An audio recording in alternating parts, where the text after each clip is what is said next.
Jim, how you doing? Hey, I'm doing good, Mike. How are you? Great. Where are you calling from this morning? Boston, my office. Oh, okay. Yeah, I'm out here in beautiful Worcester. Ah, lovely city. Yes. Wormtown. That's right, Wormtown, baby. Do people still call it Wormtown? Yes. In fact, one of our breweries here is Wormtown Brewery. Very successful. Excellent beer. And it's said with pride, right? Wormtown. That's right, man. That's right. All right. Good. So I can use it, and it won't be a derogatory term. Not as far as I know. I guess it depends who you talk to and what day it is. Fair enough. Yeah. So when I got a copy of Backstage and Beyond, and I looked at the list of artists that were featured in it, I saw Lou Reed's name, and I instantly just took it and went right to that chapter. Not because I'm a huge Lou Reed fan, only because I'm kind of like a NASCAR fan. I'm just watching for the wrecks. And I know Lou Reed has a reputation with music journalists, but it actually ended up being a pretty positive part of the book. Oh, absolutely. And you're right. He's a very prickly guy, can be, and was to an extent with me, but in a fairly good-natured way. But I do know was infamous for upbraiding journalists who had stupid questions or sometimes sitting there comatose not answering questions. For whatever reason, we got on. And again, I think it's because I got on his wavelength. I knew the music well, sense of humor. We shared that, a certain dark sense of humor, no doubt. Mm-hmm. And the best little anecdote in there was the interview we had scheduled at the time. The Jets and the Patriots were going to play, and he's a Jets fan. I was a Patriots fan, and it was a phone interview. And it was at 1 o'clock. Lou calls up. First thing he says, "Hey, Jim, could we do this interview at halftime? The game's on." And in my head, I'm thinking, yes, I want to watch the game. Great. Hang up. Halftime. Phone rings. 20 minutes. Interview. Great. We did it. That's another shocking part of that chapter is that he's a football fan in general, not just as a Jets fan. There's this song where I want to play football for the coach. He writes about wanting to do that in high school. And, yeah, I mean, there's a lot of sides to Lou people don't expect, I think. That's true. I mean, there's stereotypes of who he is, this wasted artist or, guitar nerd. There's that aspect to it. And, he could obviously be very acerbic and took no guff from anybody. But he was a football fan, no question. You talked to some. I mean, you've been writing about music for. Are we going on 5 decades at this point? Yeah. Be fair to say. And I mean, you've talked to. I mean, so Pete Townsend and David Bowie and Joe Perry from Aerosmith. I mean, are some of the people featured in here? But is that the key to connecting with your subject? I don't know, just getting to know them. I mean, what is the key? I know it may be different from person to person, but it's certainly different person to person. But the key thing for me, I think, is doing the research, knowing the music, coming in with an idea of where I want to go with the interview, but also be willing to follow a tangent if they get off on one that's interesting. And to establish that, I know the stuff and that I can get on their wavelength as best I can. And make it more of a conversation than a strict interview, QA. There's a lot of back and forth, or at its best, there's a lot of back and forth.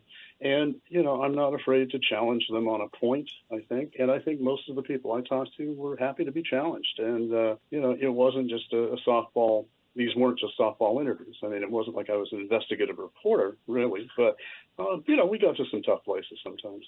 Yeah, that's proven in your chapter on Ginger Baker, who's probably one of the most infamous interviewees ever. The man, I mean, there's recorded footage there's evidence of him assaulting the director of his documentary.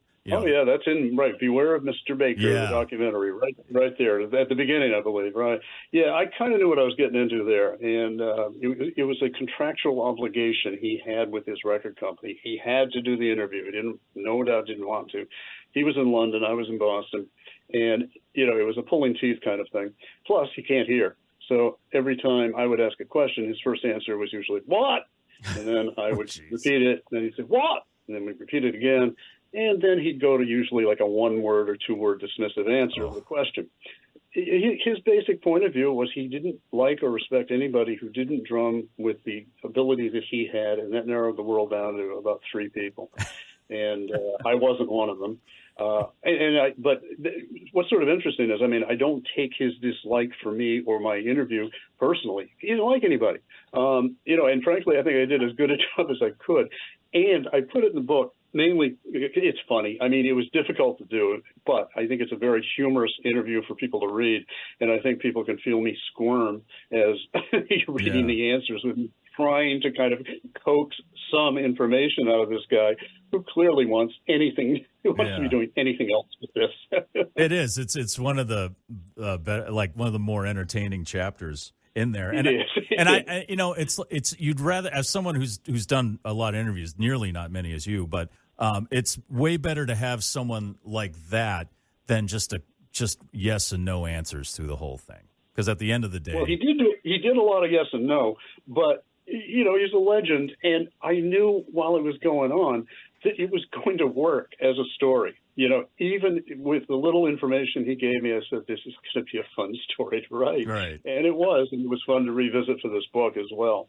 So, and I mean, I think I've been fortunate over the course of my career in doing these interviews. And very rarely did I run into somebody who didn't want to explain themselves or talk. I got on with people, even people that, tended not to want to do interviews. Was there ever a moment where it was a yes or no interview and you just tried to pry them open with something shocking or something you knew that would make them angry or get a reaction? I don't think so. I think if there was that point, and I can't really recall where it would have been because we've done so many of these. There were interviews that were more terse than others, I suppose. I don't recall anything like what you were talking about. I mean, I think if I did get into a yes or no situation, that probably wouldn't have been my tack. I probably would have simply accepted that, okay, this is not going anywhere that's going to really work, and just kind of do the best I can and then get out of it. Finally, I really like how this is not just a collection of your articles, but you take some of these subjects you have here you've known through the years, and you kind of compare how their attitudes or the evolution of their creative process changes over the years. Who in your opinion changed the most, where you were kind of shocked by it? Well, I wasn't shocked that the two artists would be Neil Young and David Bowie, but because they set themselves up early on for changing constantly. Neil getting his big hit with Harvest, and then immediately doing Tonight's the Night, a record I love, but a very ragged record and a very despairing record. And Bowie, of course, coming to big fame with Ziggy Stardust, and then dumping the character. And people going, well, what are you doing? We love Ziggy. And so, well, yeah, that was then. Now I'm moving on. So, I mean, I respect that in both of them, that they both kind of follow their own noses.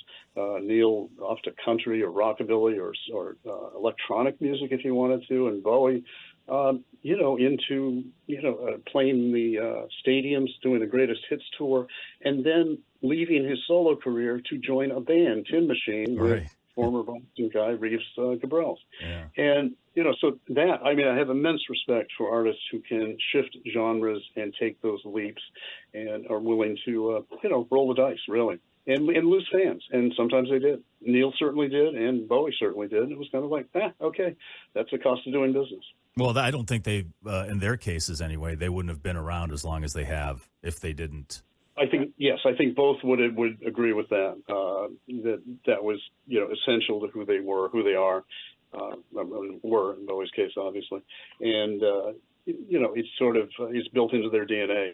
I mean, Bowie. I talked to Bowie about him being accused of being a rock chameleon, and he kind of agreed with that in some ways. But it was also like, look, this is just me. I'm curious. I don't want to just stick to one thing. I really have an interest in all kinds of different music, and if that means I'm a chameleon, okay, fine. Yeah. But he was out there listening to what else was out there, taking it in, internalizing it, and making it his own. And one of the tours he did with Nine Inch Nails, when he was writing music that was more on the harsh side of things, which matched Nine Inch Nails. So he was like a perfect double bill in that respect.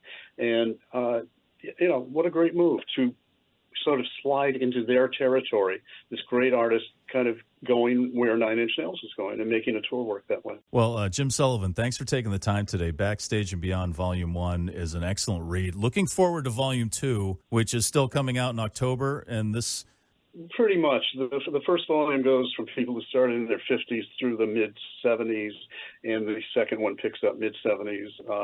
Guys who started then, and that, yes, pretty much is punk, post-punk, new wave, all of that. So, yep. Nice. Sex Pistols, Ramones, Clash, Buzzcocks, Damned. A lot of good people there, too. Any early Boston punkers in there? Real Kids, Liars? Mission of Burma, the Pixies are in there, nice. And the Cars. Excellent. Yep. Awesome. All right. Well, Jim, thanks a lot for taking the time, man. The book's an awesome read, and I'm looking forward to Volume 2. Thanks a lot, Mike. Appreciate your time.